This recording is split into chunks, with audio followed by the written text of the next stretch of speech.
Hello, welcome to Fireside with Peter Adkison on Gen Con TV.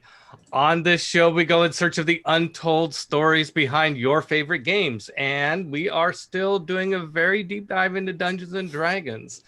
This season, we have teamed up with the Dungeon Masters Guild, who are been introducing me to the new voices in Dungeons and Dragons, people that are making stuff now that is really great for D&D.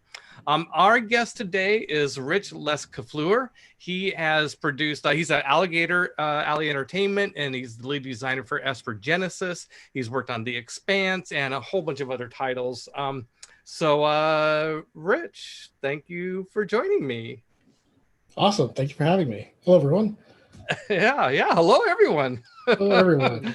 Yeah. It's good to have you here. I gotta say, Rich and I, we just met a few months ago when we decided about doing this. I think we just hit it right off the bat. So I'm really been looking forward to being able to spend some time with you today.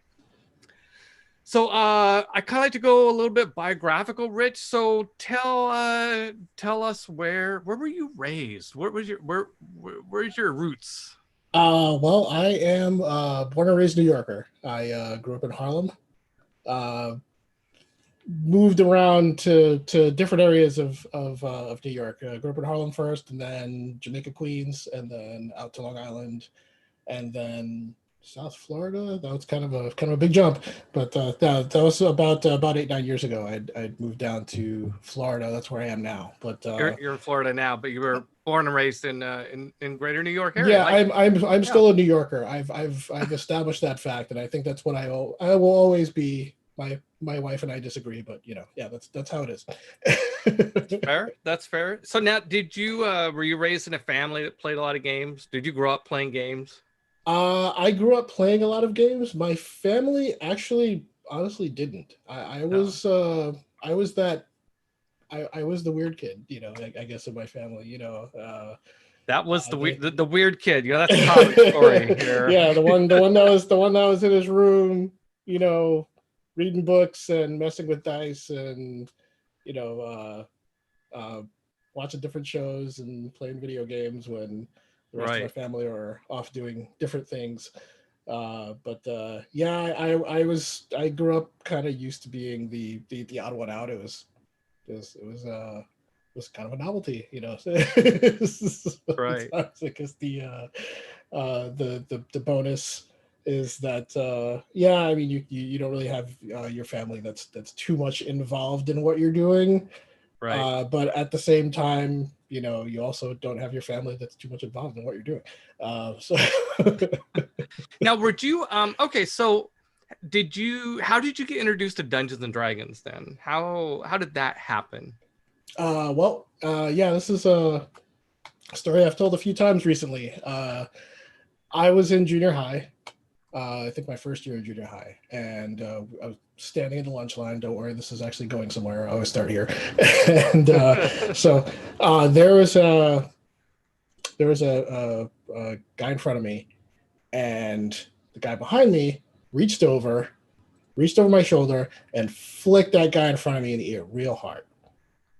And guy turned around and looked at me, mad as hell, and I'm like, it wasn't me. I don't know what's going on. He turns back around, kid behind me does it again, and this guy turns around and just punches me right in the face. Oh my gosh. And so we both, even though I did not do anything, we both get in trouble. Right, sure. Good. We don't get to participate in gym class. If this were a rom-com, this would be the beginning this would be the beginning of yep, exactly. Neither of us get to participate in gym class. I don't think he was participating anyway. So we're sitting in the bleachers. I'm sitting one level above him. I'm looking down, and he has the what I've come to know as the player book for the BX, D&D set. Okay. And I'm looking down, and I see all of these cool fantasy pictures, dragons and people in armor, and I just this guy hit me in the face, but what the hell? I'm like, hey man, what are you looking at? Now I missed something there. What book was it that he was looking at? The basic expert D&D set. Okay. He had it in his backpack. Right. Okay. So Excellent. and so I asked him what it was. Yeah. And you know how rare it was back then for someone to actually be interested in when you're Well, looking at stuff for I don't D&D. want you to reveal your Uh, age, but I'm guessing uh, this was maybe in the 80s, yeah, like your early 80s, 70s. Yeah, early yeah. 80s, early 80s. Early 80s. Yeah. Yeah. Early I 80s. do So remember how I like to say that, it was not it wasn't cool to be a geek back in no, 1978, no, Well, what no. It and then I was, like to say, well, it was cool, it's just nobody else realized it. yeah, the following decade, it wasn't really the same. It was pretty much the same. It wasn't really that cool. Yeah. So, but my friend, he became one of my best friends. Oh, so And this he was guy just that hit you, that punched you, he had D&D, and so yeah, he said, "Oh, this is Dungeons and Dragons." yeah, and Came over. he was really excited about it, and he explained the entire thing to me. He showed up at my house later that afternoon. He dropped off like all these books, and he's like, "Read this," and so This book comes. so This yeah, game comes with a lot of homework, yeah, dude. so I read through everything, and I'm like, wow, this is super cool. And then that next weekend, I played my first game, and So never was looked. that so the books he left, was that AD&D, like Player's Handbook, AD&D Yeah, Player's yeah, Handbook? players Yeah. had he left the player's handbook in the Dungeon Masters book, and So yeah, I went through everything because I that's what I did. yeah, I just read through whatever I had. So yeah, the next weekend I played my first game, and I've been playing ever since. that's fabulous. That's fair. Now, just before we leave your like non-gaming life completely, like, did you you're from New York? Did you go to school in New York? Did you go to undergrad or I went to well before I moved down here. I went to John Jay College for but yeah, nothing connected to gaming.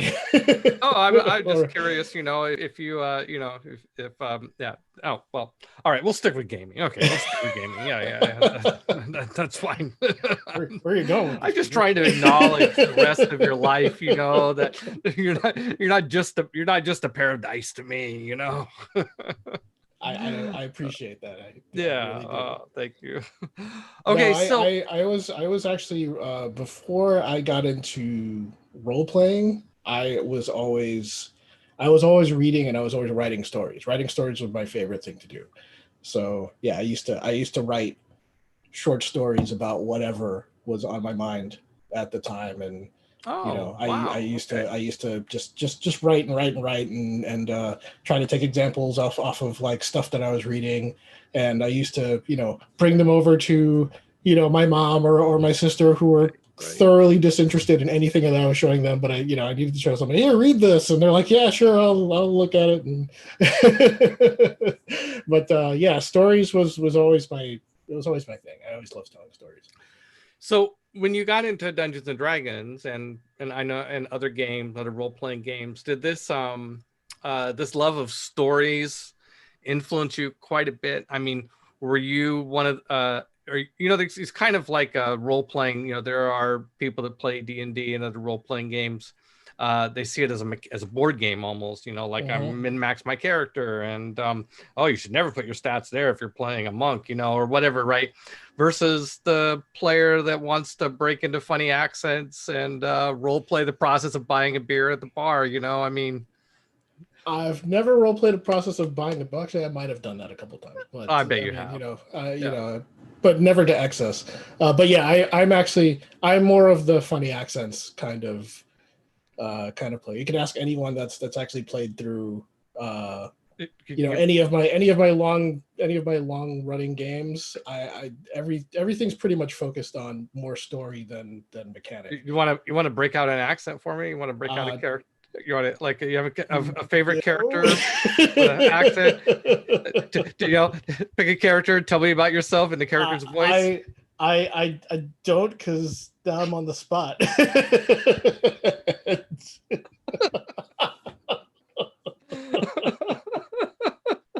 You're just gonna have to play one of my games. That's Oh, don't threaten me. it's Do a not threaten me, Rich. it's a private party beater. All right. Hey, you have Alpha Stream One says Rich. It's Rich. Rich is Oh yeah, awesome. hey. Yeah. Is this somebody you know? Yeah. Yeah, I should I out alpha stream? I don't know. That's up to you. That's up to you. Right.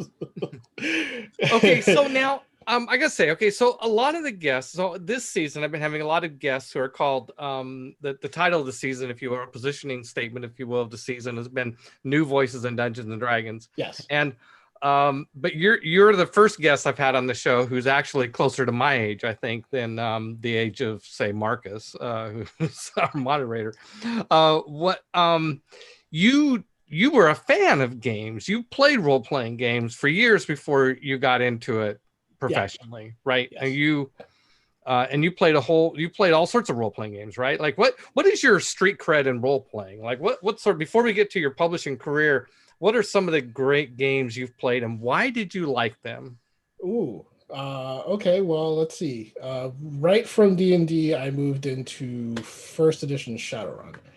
And that was my second favorite game and setting for RPGs. More because I'm a story person. Hey, we didn't care that the mechanics didn't quite work. We we made it work. And then as Shadowrun improved, that game got a lot more fun as well. We continued playing that. I got into that. We got into I bought, well, define bought. I acquired quite a few of RPGs. You got to remember, when we were kids, we didn't have money. Oh, trust me, I know. No, I had no money. That's what I loved about D&D. You just gave me, pencils and graph paper and dice. Exactly. I mean, just created all our own stuff, and it was a cheap hobby the way we played it back in the day. We didn't spend a lot of money on stuff. I used to needle my dad to buy me, RPGs, and that's kind of how it went. D6 Star Wars was a big one for us. Are you talking about the West End games? The West End Games one, the West End game version. There you go. You get a gold star for street cred right there. West End Games. That's one of the great companies of the late '80s, early '90s. Yeah, they made a great Star Wars system. That was a lot of fun. They made a number of great games. We went into let's see, all of the D&D extensions. Hollow World and Alternity and Gamma World and kind of anything that we could branch out for for D&D. We went into let's see. Did you played Rolemaster for a while? Dart Master, yeah. Yep. Yeah. Hard Master. Harn. Oh my God! Now don't get a lot of those here. Yeah, Hard Masters. Another great. Worlds. Savage Worlds. Mekton was another big one that we liked. We liked my friends once I started getting them into games. They started buying games and they started running stuff. So one of my friends bought Mekton, another one bought Palladium, Robotech. Sure. Oh yeah. We got into that. We had a discussion about Legend of Cinnabar. We can just mention it and then leave it exactly where it is. And Okay. So let's go up to when you decided to get into publishing role-playing games. So how did that happen? Like how did that? What was that fork in the road? Well, I was always putting together stuff that I could present to my friends because I thought it was cool. So it was I'm gonna make this D&D adventure as like an official adventure, or just kind of I always like to add design elements to everything. So what I had done when 5e came out, which for me was sort of my return into D&D, was I made this whole. Let me start again. Sorry. Back when I was in my teens, I ran this huge campaign that lasted for a few years. And when 5e came back, I said, I want to take some of this story and I want to make like an official campaign module out of it. And I opened it up and spent like hours and hours and hours putting it together. And my friend Brian, who is now my business partner, he Is this the ran. guy that punched you back in the day? No. He lives here in South Florida. He runs the Adventure Game Store in Davie, and that's kind of where I had hung my hat to play games. He's a retailer. Yes. Oh yeah, well, give him my regards. I have a lot of love for FLGS. So. Yeah, and I can remind everybody to please support your FLGS. Yes. Gaming doesn't survive without them, and he feels all that stuff that's going on. But so going back to this, I was running 5e at the store, and I ran this sort of put together 5e module. And I showed it to him, and it it looks pretty much like a 5e mod. And he kind of looked it over, and he's like, this looks really interesting. How did you do this? And I said, yeah, I opened up Word, and he's looked at me. He's like, you did this in Word? Yeah. So, he seemed fairly interested. He had went and shown it to industry people that he had known, because Brian is also secretary of GAM until recently. So is this Brian Dalrymple? Yeah, I know Brian. Yes, now definitely tell Brian hi for me, because how funny. It's a small world. He knew you, but it's a small world. Yes.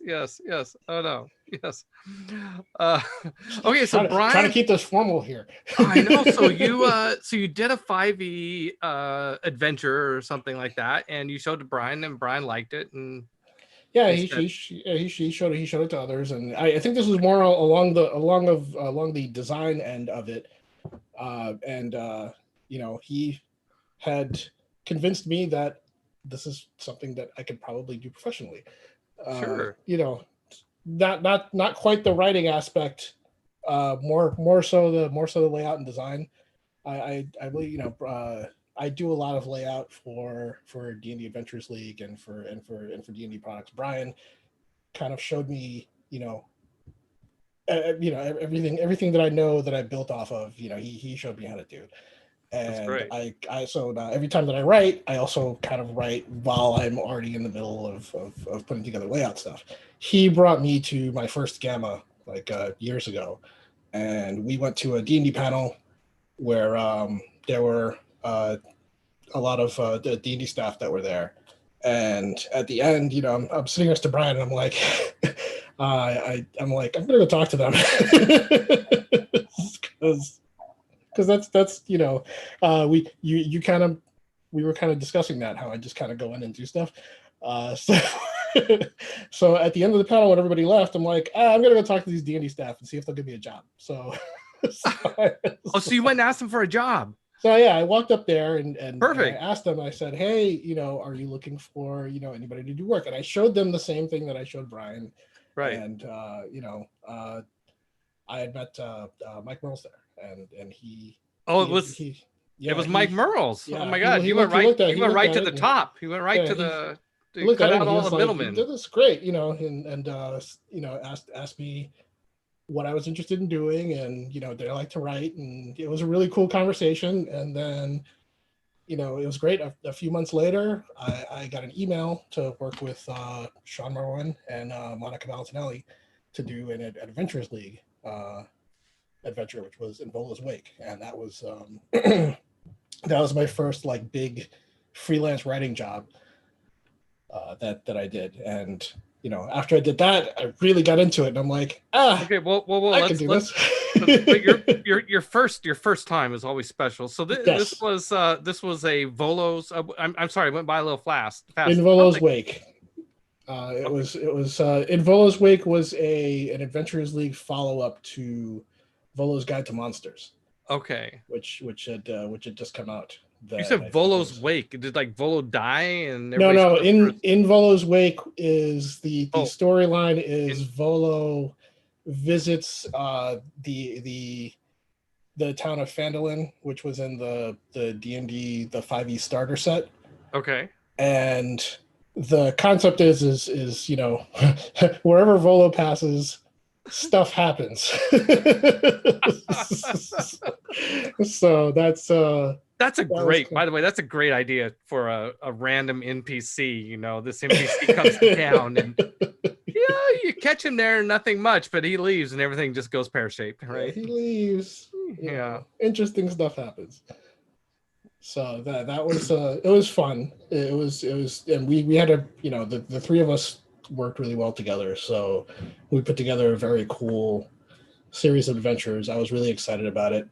And during that I got to go to Origins that year. I got to meet a lot of industry people and discover that industry folk like yourself are very cool, very very games. Awesome, nice gamers. We're in the best industry in the world. We're doing the best thing you can possibly do, bringing people together to play games and hang out, and and we're a very inclusive group. Everybody is welcome. The D&D table. It's always has been. That's one thing as I love about Dungeons and Dragons. It's always been. It was founded by geeks, outsiders, people that were outside sort of the mainstream, doing stuff that society thought was odd and strange. And it's great. So but now, is it too soon then to jump to Alligator Alley, or did you go back to Florida and make up and start a new company at that point, or what? No, while I was in the middle of doing that, I had started doing. I started working on an adventure series for actually based off of that 5e mod that I put together. And, go back to your I was working with Brian and our other business partner Eric Weiner, and we started putting together that adventure series. And at the same time, I'm a very, very huge sci-fi fan, and the excessive amount of video gaming. This is going. The excessive amount of video gaming that I used to do also crept into all of this. And I used to love playing, obviously Star Wars, Shadowrun. Star Wars, like sure. Sure. So it just was natural for me to start making sci-fi stuff for 5e. And I had put together a list of weapons and armor and little sci-fi things that you could interject into borrowed some stuff out of the 5e DM's guide. And I showed it to Eric, and he kind of looked at it and said, "Yeah, that's great. What are you going to do with it?" I'm like, I don't know. I just wanted to show you because I thought it was cool. That's the best way. It's the best way, Rich. I mean, the best way is you make this game because you love it. I mean, if you follow that philosophy, you never have to listen to anybody from market research ever again. You just like, do I like this game? I like this game. Okay, we're going to make it. Yep. That's kind of what happened. I'm a little flippant there. To any market research people that happen to be watching this, I apologize. I have the deepest respect for your craft. Yes. So. Yes. So. Okay. So this became. By the way, I also respect market research. Yes. Tough job. It's a tough job. Okay. So this became Esper Genesis, right? Yes. After that one question, what are you going to do with it? I'm like, well, I guess I should do something with it. And yeah, it blew up into Esper Genesis. So when was this? Like, how many years ago was this? This was about 4 years ago.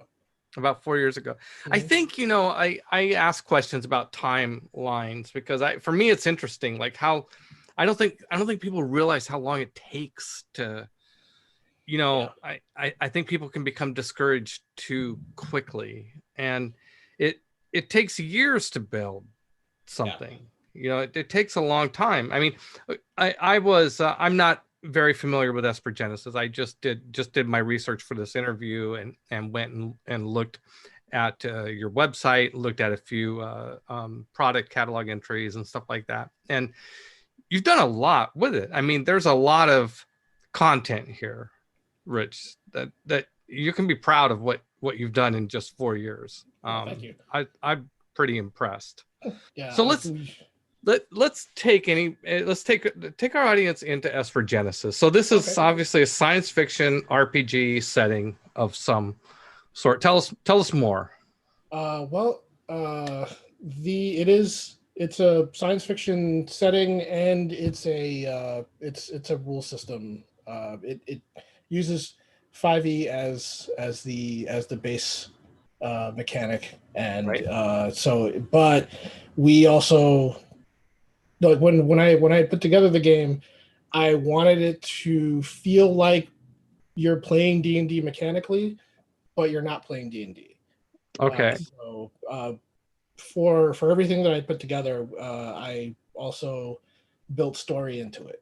So, I put together a new set of alien species, aside from the human, which also I diversified by more origin than anything else. You have like spacefaring humans, and you have earthling humans, and in addition to those, I had taken a lot of the 5e mechanics from the classes, and I put those together into sci-fi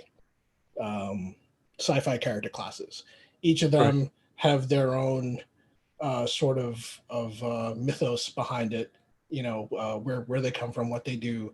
The galaxy setting is our solar system, but there are these mythical moon-sized artifacts that are called crucibles. They generate an infinite energy source that spacefaring societies use to power ships and faster than light travel. So you said it's our solar system. It's our solar system, yeah. So meaning that Earth is actually there. Okay. And because we haven't, as far as we're concerned in real life, haven't really explored the galaxy to the extent that it could be. There's millions of stars out there. I said, why not just keep it where it is, and then develop a setting that's centuries down the road, where we actually discover all of these other different species that are out there. So part of the setting is Earth centuries from now, and Earth, but now Earth is not alone. Maybe obviously it never was in this situation, but is interacting with other alien species as well, I take it? Yes, actually, Earth is one of the newer additions to this intergalactic society of spacefaring species that have been around for over 1,000 years. So Earth is kind of like just getting into the game. As far as that, I'm probably going to get into a lot of trouble if I know humans. I did it that way because I wanted it to be less about humans and more about the galaxy, as a whole. For Earth and humans to kind of walk in, and you just sort of have to unlearn everything that you already knew, because this entire galaxy, this whole universe is already there, and now you have to adjust. You have to become accustomed to it. I mean, I'm really intrigued. I hope you don't mind talking about this. No, I don't. You can ask me whatever you want. So I mean, this is interesting. So is the there's I don't want to say Federation of Planets. You said something else, but I've translated it into Star Trek terms, I think, in my head. So there is sort of a galactic group of various alien species. There is. It's not exactly a federation, more so. It's called the Sorium Accord. It's kind of like all of the spacefaring beings got together and say, we all harness this infinite resource, and we use it for ships and weapons and cities and stuff like that. We're going to not kill each other, and and have like a council of beings representing each of our societies and cultures, making sure that we don't kill each other or take each other's stuff, is kind of the basic premise behind it. But is that them as big groups? But the player characters, of course, they want to go out and kill people. I mean, no, the player characters are a whole different thing. So out of the infinite energy source, because you're kind of dealing with, these are artifacts that people haven't quite fully understood yet. They're able to harvest the energy out of it. They don't really know what they do, other than the fact that they resonate with each other every so often, which is how they count years, you know, in the galaxy. That's how time is kept. Eventually, after, you know, a couple of centuries of doing this, regular just, you know, mortals started resonating with the energy that came off of these crucibles, and then they started to be able to do things that the energy can do. They were able to slow down time, or control gravity, or bend light, or convert one element to another, and that's where, you know, these particular beings, they're able to do that with the crucibles. They're what Espers are. They're able to shape reality in a sense, you know, so, do it in their own thing. So each character class in Esper Genesis is a type of Esper. Okay, wow, that's interesting. Okay, so they're almost like magic users in a way. I mean, only a science fiction version of almost in a way, you know, like you know, they're not necessarily magic users in the sense of everybody's whipping spells around, but like, you know, the warrior, for example, is able to charge their weapon with, you know, different types of elemental energy, and you know, it runs kind of like that. The very very very, you know, very fantasy parallel, but there's a whole sci-fi basis behind it. Right. So what does a typical group of player characters do on a typical adventure? You know, I think of I always ask this in RPGs, don't be picked on. You know, I think of like Dungeons and Dragons. One of the advantages of Dungeons and Dragons is that it's really clear what you do in a game. Mm-hmm. You go to some place, kill some monsters, collect the treasures, and level up. I mean, that's basically what you do in Dungeons and Dragons. Now, so translate that into Esper Genesis. What is sort of a baseline? Do you go to some planet and meet the locals and kill them? No.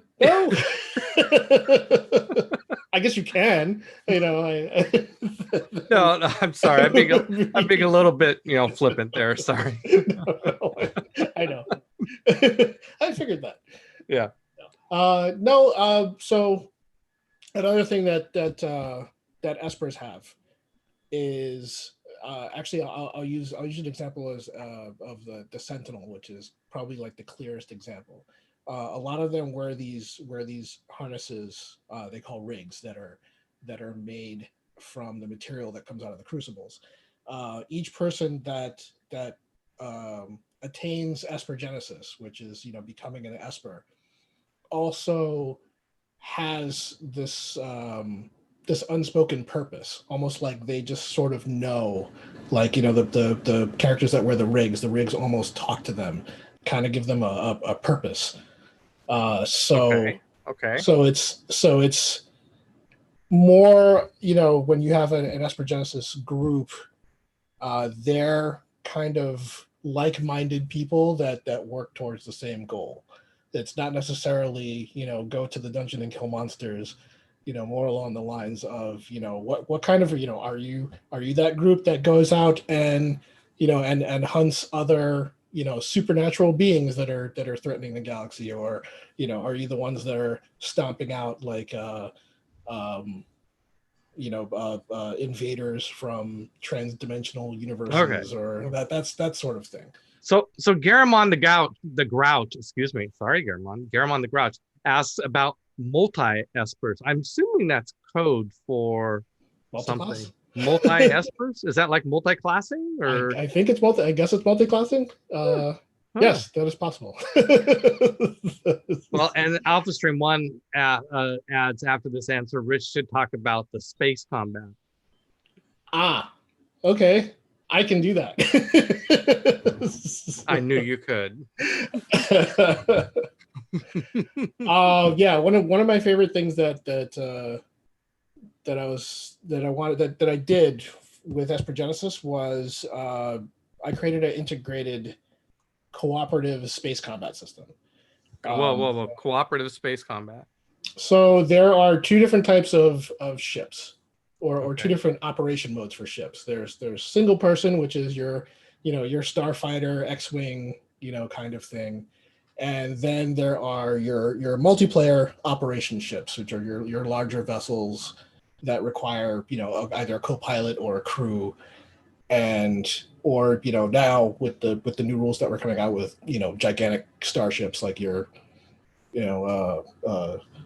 Star Trek or that sort of thing. And the way it works is that every you have your party of Espers or your team of Espers outside that do things individually, but once they're on board the ship, each of them have a role. You have a pilot, you have a co-pilot, an engineer, gunners, and when you're in space combat, all of a sudden you're a crew. So at the beginning of any combat round, now you have to make decisions that affect everybody else on your crew, and determine what order things are going to happen. The pilot's going to do a maneuver. That maneuver is going to do what?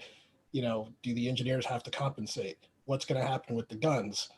And that sort of thing creates this almost like forced camaraderie in a way. You have to work together. So did you come up with a mechanical system for integrating all this stuff? Yeah. Like you came up with mechanics for, well, that sounds really interesting, Rich. It flows cool. really well after a couple hundred hours of playtesting, and it actually flows very well. It's a lot of fun because it takes people out of their well, first of all, the crew is formed by the stats on your character sheet. So the ship isn't just like the ship is kind of bare bones, and then the pilot's dex and then wisdom, for example, will affect like the ship's stats. The engineer's intelligence is going to affect the ship's stats in a different way. The gunners, obviously, the weapons are going to do so depending on how good the character is physically or mentally, also changes the ship's stats and how well the different things that the ship can do. And that sounds great. I mean, that's let's see. Somebody in chat said that you need to run a game and invite me to play in it. So I'm going to play I want to play the alien diva and see how I can affect the ship as an alien diva. Okay. Just planting that seed. Just planting that seed. If somehow, you can actually do that. The nice thing about the ship combat actually is that it runs the same way that ground combat does. It runs in rounds. Yeah, so you can actually run ground stuff at exactly the same time that ship combat is happening, and it all happen simultaneously. So if you really want to sing a song or distract the crew or I'm definitely going to sing a song and distract the crew. That is pretty much at the core of what my mission is going to be. Your combat turn there. Okay, I want to. It's really hard for me to drag myself away from Esper Genesis. I can just tell that you put a lot of work into it, and congratulations. It sounds like it's being well received, and that's good. We've been trying really hard to find time in between crises to get our third core book out. We've been our backers and our pre-orders, we've been kind of pushing out whatever we have finished, put together, like here's some stuff, but we'd really love to get it done, and it's been an interesting year. Let's just put it that way. Yeah. So say we all. Yes. Okay, we got to talk about Rich. Come on, we got to talk about the Expanse. That was.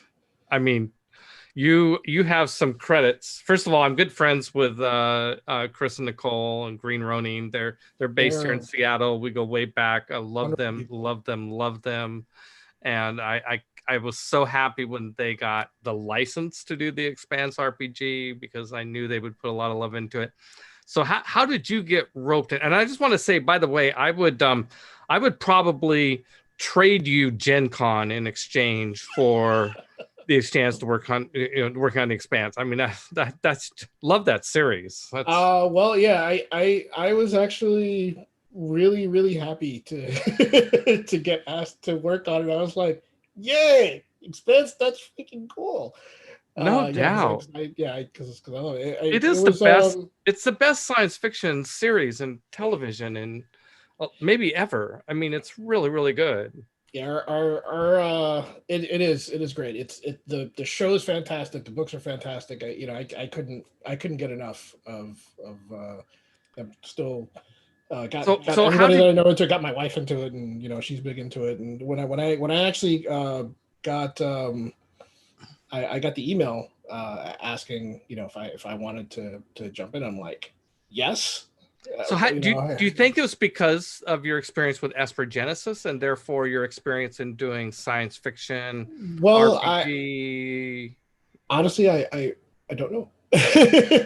I already knew. I knew. We can figure this out. Who'd you get the email from? I knew Chris and Nicole and Hal. Right. Already. So I was maybe it was that I was really excited about working on other things, and I'm sure that they do that as well. So I'm wondering if that was it, but I didn't ask. I'm like, the Expanse, yes, okay, I'll do it. So what did they give you to do? What was your role in the Expanse? Well, our team was overseen by Steve Kenson. Steve's awesome. Mm-hmm. And agreed. We each got a section of the book to work on. I got the game mastering and the threats for the Expanse. Game mastering was kind of fun to do because a lot of the modern age stuff that we were looking at was already there. Right. So it was really just kind of taking those mechanics and putting them out in the format people are already used to in the books, but like injecting the Expanse into it, which was so I have my friend who's actually also our other business partner in the company, Chris Negline, and he is really big Expanse fan. Like myself, so we to bounce ideas off of each other. So whatever he talks about, and it was okay. It just sort of expanded the excitement about stuff in the Expanse to put into it. So that the game mastering section was kind of it, just sort of like, here's how you run the game as a modern age game, but here's the Expanse, and that was that. The threat. I think the big thing that I had put together in that was the churn pool. The what? The churn pool? The churn pool. Yeah, that was a lot of fun to put together. The churn. The churn. Yeah, pool. The churn pool. Yeah, that anybody that reads Expanse or watches it, they know about the churn, and it's basically like a things are going to go bad. Doesn't matter what you do, at some point the bottom is going to drop out and things are going to go bad. And that was the concept brought about in the Expanse by my favorite character, Amos. And I think it's everybody's favorite. I love Amos. I mean, that guy, like in that latest series, when the guy's like, we're gonna be, I can't remember the line, we're gonna come to blows, and he's like, at some point, and he's like, now it's good. I mean, just one of the best lines in cinematic history. Yeah.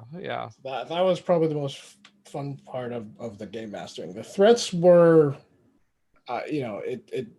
So do you mind explaining to me a little bit about? I understand the concept of the churn. So how did you translate that mechanically into the system? Like, what is there like? We're 2 hours in, time for things to go pear-shaped. No, it was the original concept was the more things you do, the more probability of bad situations happening. So like as time goes on and actions are taken, you make a roll on the churn pool. What happens is it's sort of like this this score that builds and builds and builds until it gets to the point where either it can reset or it can boil over. And I'm when somehow that thinking of happens, Sanity from Call of Cthulhu in a way. yeah, like more creeping doom, It is, but it's less of the affecting your character, more along the lines of affecting the situation. Okay, sure. That happens, Sure. where you're just barely about to get out of a really horrible situation, and then wait, what just happened? What just happened? Did the engine just fall out? Like what? Yeah, the aliens are waking up or whatever, Yeah. right? Yeah, the proto molecule is on the ramp. Suddenly like, oh yeah, you've had it on your ship the whole time. You had no idea. Like, oh crap. So what? I have a confession here. I'm a big fan of the series, but I haven't played the game, which is one of my regrets for the last for COVID life is I haven't played Expanse.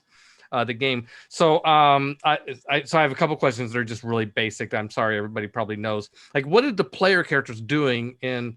I mean, this always seems to be the challenge of an RPG set in a big story. Like The Expanse is a big story. Like Lord of the Rings is a big story, right? What are the player characters doing in this story? I can totally say that I am not. You have no idea. You don't know. I'm not directly involved in the story aspect of it. More along the lines of I know that it is. Okay. When we were putting everything together, everything was set within the guidelines of the first 3 books. Okay. So you're kind of still in the middle of the confrontation between Earth and Mars and the Belters, and right. A lot of the story is focused on that. And I know they Green Ronin kind of came out with sort of an adventure series expansion, the Abs's Bounty. Okay. So I'm gonna let you. I know the setting more along the lines of this is what player characters do. I actually would imagine that they kind of do what they want. Good. And, yeah. I mean, can you play like Earthers versus Martians versus Belters, and you mix them all together like we're a group of? Well, I mean, really, I guess in the series, the Rocinati is that right? You have a Holden's an Earther and et cetera. So which is it's kind of what made the story cool. Is you had one aspect of each society in that little ship. Garmon is saying eject each other into space. Okay, I think that's the idea of the series here. So all right, well, let's congratulations for getting that for working on Thank that. Thank you. Yeah, that was a lot. It was a lot of fun, and I'm very grateful for the opportunity to do that. That was really cool. And the Green Ronin staff, they're always awesome people. Yeah, they're good people. Yeah. Okay, so hey, let's touch on a couple of your other titles. Tales and Tomes from the Forbidden Library. One thing that jumped out at me about this book is you got a long list of writers on this. I mean, pretty much everybody but me got invited on this book. Well, the Tales and Tomes was it's an adventure trilogy followed by all of these mysterious books. Tomes. All of these books. So it's set in the Forbidden Library, as the title says. It's sort of like a school of magic that has a forbidden library that students can't go into. All of these books that are ancient texts that no one touches. And Gregory Wilson had put together. He wrote out the adventures based off of the trilogy adventures he was running on his Twitch stream, and it was a really cool story. The Alligator Alley had decided to publish it as a published release. But we're actually still waiting for the prints to come back. But the PDF has been available for some time now. And what we thought was a cool idea was, hey, what kinds of books are in this forbidden library?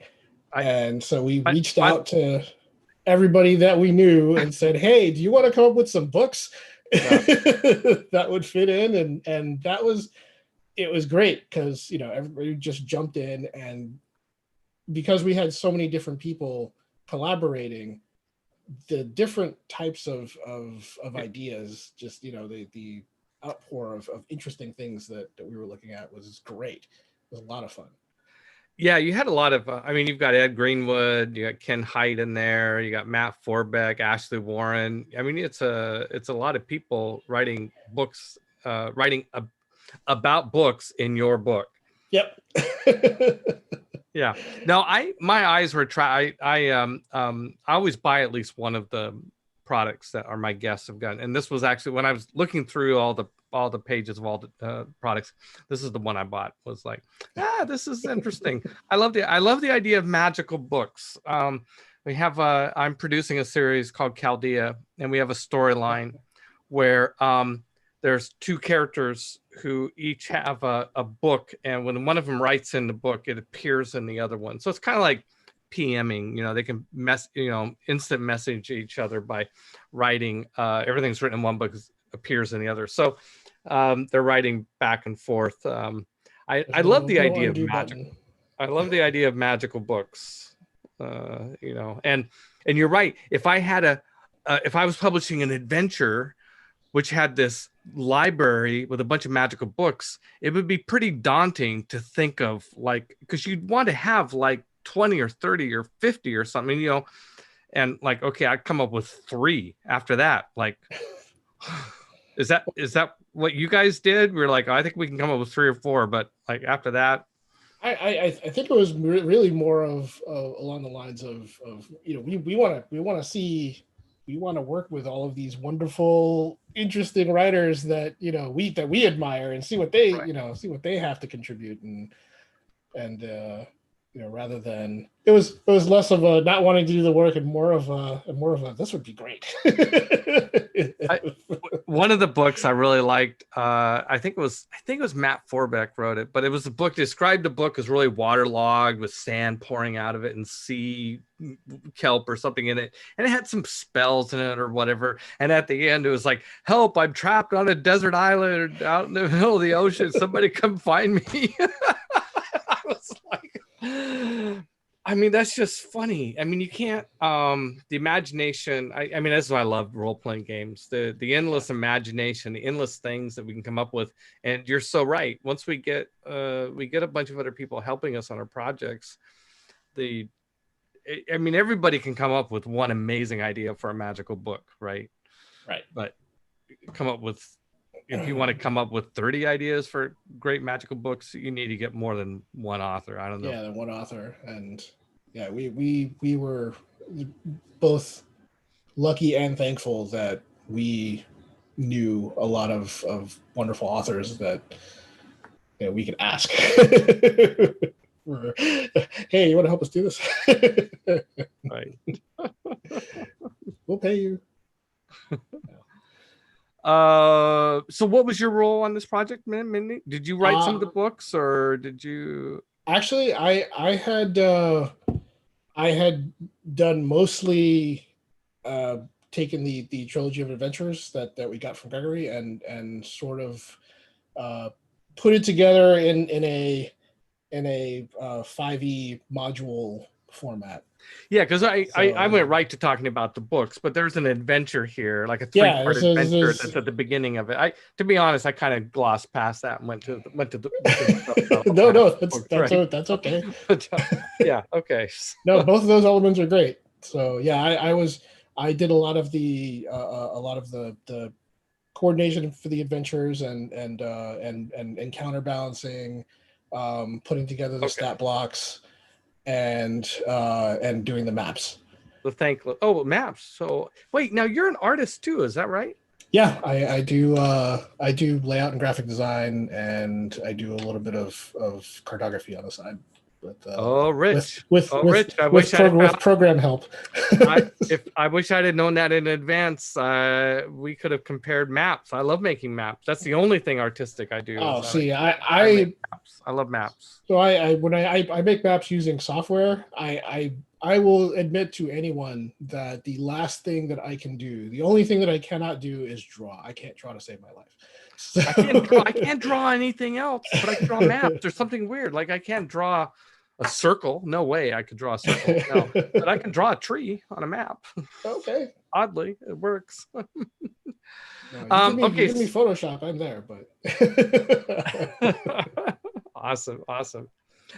Okay, I got it. I'm gonna skip Lost City of Mesro because we're almost out of time. I wanted to go to Escape from Eltergard. This is an adventure where an entire town relocates to hell. Yeah, that was the starting the tagline, I guess, for season 9 goes to hell. The entire town goes to hell. Yeah, it was the Baldur's Gate Descent to Avernus. Okay. In the precursor to where the adventure starts, this entire city, the city of Elturel, gets sucked down into the first layer of hell. Oh my god! I mean, maybe that's something everybody knows, and I just didn't know it. But I mean, like, that's definitely, you know, that's the baby of the D&D team. You know, it was super interesting, and it sets it, you know, launches a very long stream of events that's in the Baldur's Gate hardcover, and there's an Adventurers League series of adventures that follows just like every season. Every time a hardcover comes out, there's a Adventurers League season that follows it. I got to write the premiere adventure for that series, for that season. Right. I actually got to write it and lay it out, so that was actually also a lot of fun. So I've been doing a lot more often, laying out and writing my own adventures. But what happens in this adventure? So this city gets sucked into hell. What do the player characters do? Yeah, the city gets sucked into hell, and that particular adventure is the player characters are either there at the time, or you know, they're walking into the scenario. And after the city gets sucked into hell, you still have all the surrounding villages and towns and all of these people that are, you know, okay, what is going on? And there's a big crater where the nearby city used to be, and now there are devils everywhere. And what happened here? Yeah, and you know, strange things are happening. There are these monstrous, you know, infernal beasts, you know, coming out, and all of the survivors are trying to get together to escape to Baldur's Gate. And that adventure is about the player characters trying to find key figures out of the surviving body of villagers or townsfolk to put together a caravan that can bring them, you know, to Baldur's Gate. They're given the mission by a protect the innocent. A 10-year-old girl who is a lot wiser than her age. That's part of that entire season's storyline, and you know, they're looking for these special people to put together to make it to Baldur's Gate. That's the premiere adventure, and then everything kind of takes off from there. It was really cool to work on because it was little 1-hour adventures, and I got to put in like a little murder mystery at the end. One of the characters, you know, gets killed. All right, I'm ruining the story now. I'm just gonna shut up. Okay, yeah, okay. I'm gonna cut you off there. I'm gonna cut you off anyway. We're almost out of time here. I like to close these interviews with one final question that's a bit more esoteric. So you know, as a gamer from the 80s, as someone like myself that's been playing Dungeons and Dragons a long time and has a lot of love for this game and respect for this game, there's a lot of people that have worked on Dungeons and Dragons over the last 40-50 years. What do you hope to add to that? Like, what do you hope to bring to Dungeons and Dragons? Well, when I was playing D&D, when I started playing D&D way back when, one of the greatest things was that, you could take the game and you can go anywhere with it. And Okay. that's my, that's my goal now with everybody that's getting into D&D now. I would love to, Esper Genesis is kind of like a start to that, but It's a strong start to that. Yeah. I would love to, for people to take such a system, the system that everybody enjoys and everybody loves to use, and have them take it to wherever they want to go, as far as, whatever story, superheroes, or, Right. other dimensions, or like, weird post-apocalyptic stuff like Thundar the Barbarian, or, anything, anything you want to throw in there, you Right. can do it. And that's kind of what I want to, that's the path I'm looking to take. I think that's fantastic, Rich. I think you're off to a great start. It's been a privilege to interview you. I feel like we're one old school gamer to another, but you're doing fresh, innovative work on this game that we love, and I applaud you for it. Thank you very much. Always a pleasure. Thank you. All right. Well, that wraps up another episode of Fireside with Peter Adkison. Thank you for joining us. Our guest next week will be Kat Kruger. And in the meantime, during the next week, we have lots of other great programming here on Gen Con TV. Friday at 2 p.m., join Bonsai and Emma and Derek and Isabella Von Gould to talk about the latest stuff happening in the industry and table takes. And Table Takes, by the way, this week has a very special guest. Me.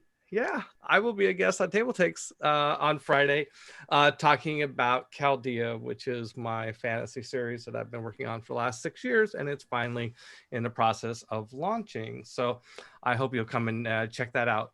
On Monday next week at 6 p.m., we have Board Gaming with the Brothers Murph. Yes, indeed. And then a week from today on Wednesday, 1:30 p.m., these are Pacific times, we have Board Games with This Game Gets Dicey. And then at 4 o'clock, back to me for Fireside with Kat Kruger. If you miss any of our shows, you can find all of our streams about a day or so later on Gen Con video YouTube channel, including all the episodes that we've filmed about Dungeons and Dragons and Magic the Gathering over the years. If you want to connect with other Gen Con fans, we have a great Discord server. Come check us out there. All right, please remember to follow, subscribe, turn on notifications, tell your friends, and yeah, and that's it. So thanks again to our guests, Rich Lescouflair, also our studio manager, Marcus Mays, our producer, Derek Gooder, to Dungeon Masters Guild for introducing me to the nude voices in Dungeons and Dragons, and to Gen Con TV for hosting us. But most of all, thank you for watching.